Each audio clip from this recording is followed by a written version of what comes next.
Well, there it is. She is finally going together. Well, I found out what the fuel problem was. Well, the fuel leak.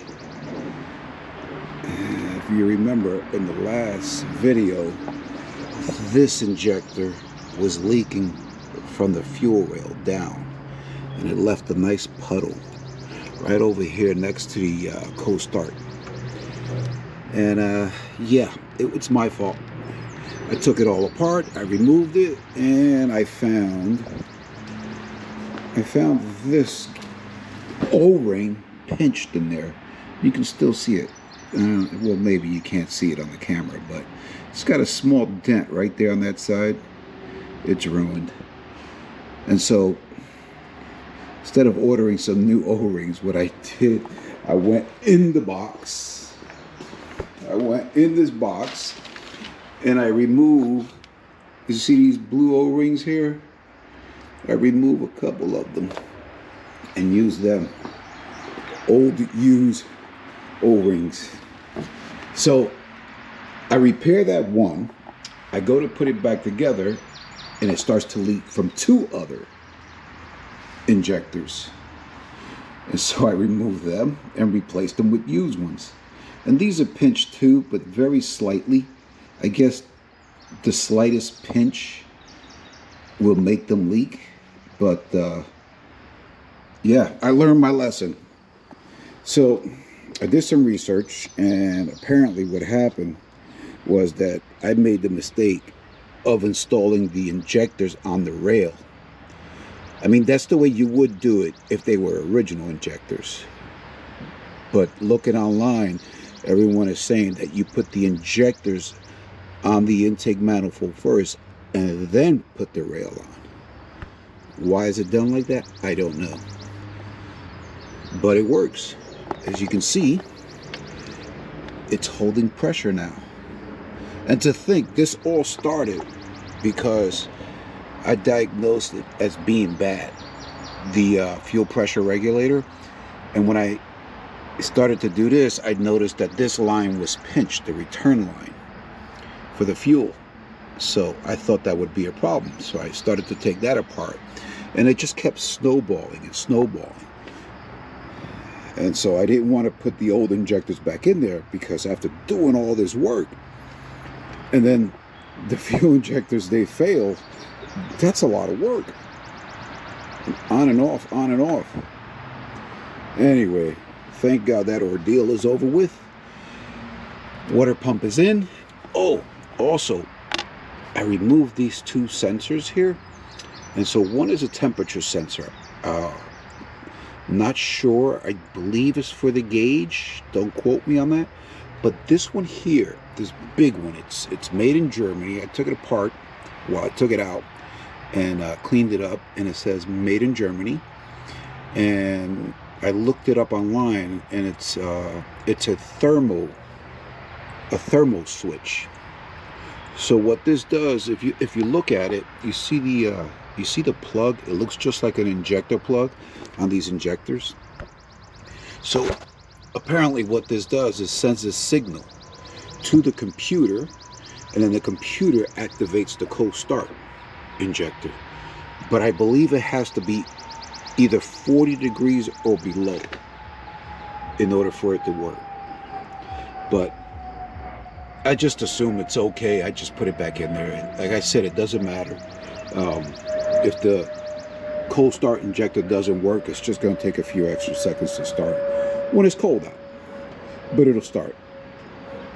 So not worried about it. Also, I did see online, some guy was selling one, or a couple guys, for over $300 for this silly little sensor. I guess some people gotta have it, huh? Anyway, you know, let's just start putting this thing together. Let's get it together. Where do I start? How about the plenum? No. Let's start with repairing this vacuum line for the EGR. Let's get that installed. I'll be right back. Okay, there it is. EGR is hooked up. Okay, so I used the original, I guess you can call this, I don't know, rubber, I don't know, separator. And I cut a piece off of this because this was extended to here, but it was broken. So I cut a piece off it, stuck it in here, put the vacuum hose on that, slipped it in through here, put zip ties on it, and a zip tie here because this is pretty old. So I don't want any vacuum leaks, and I put a zip tie on here. And then I ran it in between the injectors here. I don't think that's going to be a problem. And you may not see it much either. And so you have this one here. This is original. And that, this one goes right there. So the switch gets its vacuum from here. And then the signal comes in from the computer, opens up the switch, and allows vacuum to run through here, open up the EGR, and it does EGR things. All right, and so this one here, because I can't remember how they go, I can tell by the way it's shaped that it went right on here. And then, of course, the other one is for the fuel pressure regulator. Let's see, what else do I have to do here? Okay, so this is the one for the fuel pressure regulator. I don't remember what I did with the other end. I'm sure it's around here somewhere, but if not, I have this vacuum line. I can always attach this. I'm going to save these pieces just in case I need them. So let's put that to the side. Let's see what else. I think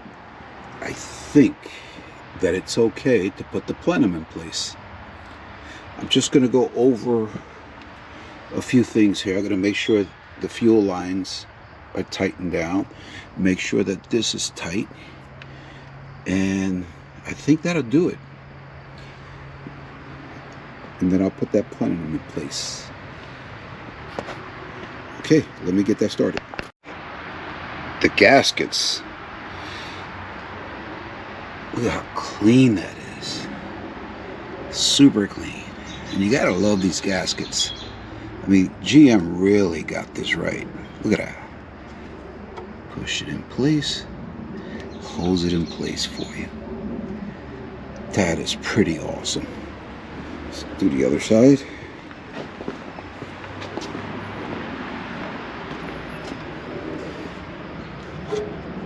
One here. Wow, look at that. Not bad. Okay, I know there's a plug for a sensor on the plenum here somewhere. I have to locate that. Don't know where it is.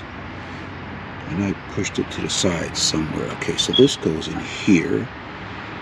So that wire has to come from this area somewhere. That's too far. That's for the wiper. Okay. Let's see if I can locate that wire. Alright, let me get at least the front 2 bolts started so I can maneuver it and get this vacuum line put in there and tighten down. That's not going to be easy. Everything's hard to get to. Plenum is in place. Bolted down. Not torqued yet, of course.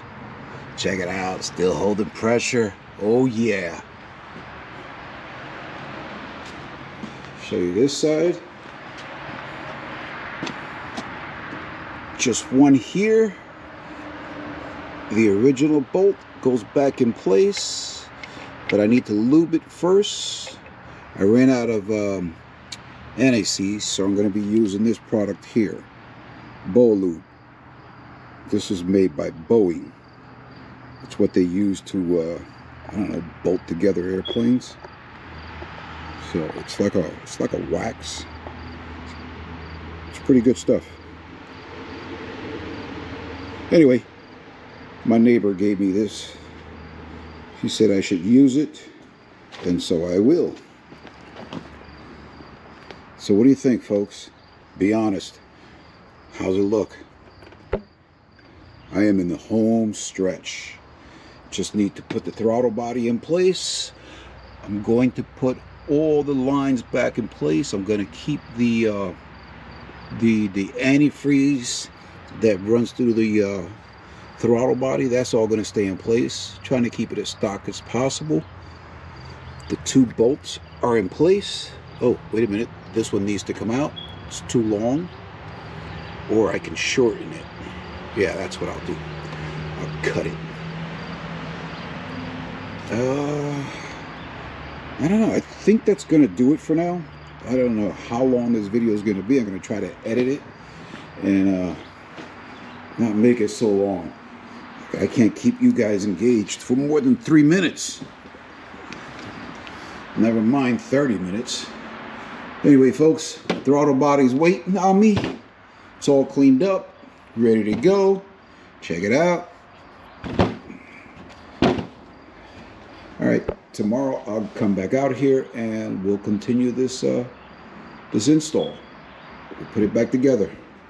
Thanks for watching, and we'll see you tomorrow.